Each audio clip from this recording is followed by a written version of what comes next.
Magluto naman po tayo ng masustansya at malinamnam na sopas. Gamit lang po ang mga tira-tirang rekado na nagmula sa ating rep.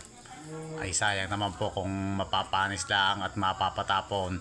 Kaya ilahok natin po lahat yan dito sa ating gagawing sopas. Ganito lang po ang ating yari niyan. Magigisa lang po tayo ng margarine sa ating kawali, at saka bawang at saka sibuyas. Isunod na po natin ng hotdog. Prito po natin yan. At saka ito po is tirang corn beef. Lagyan na po natin tirang corn beef. At saka itong reno.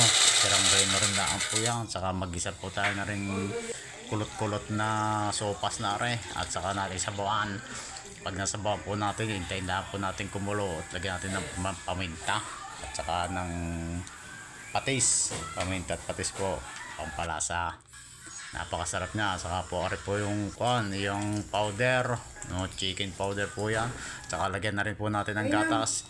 Pagkatapos niya, ilagay na po natin na rin ating mga gulay-gulay na rin. At pag ari inilagay, talagang ari overload na rin. Napakalinamnam na rin. Tingnan po natin yung mga gulay na yan. Ay, wala steak. Napakalinamnam at napakasustansya niyan. Sundan po natin na rin bell pepper na rin. Pampabango ng ating sabaw. Pag kumulo ay talagang ari pwede na po rin ihayin. Napakasarap po na rin siya. Ay thank you for watching po. Sa lahat ng mga nanood, ngayon lang po ulit tayo nakagawa ng ating video. Thank you.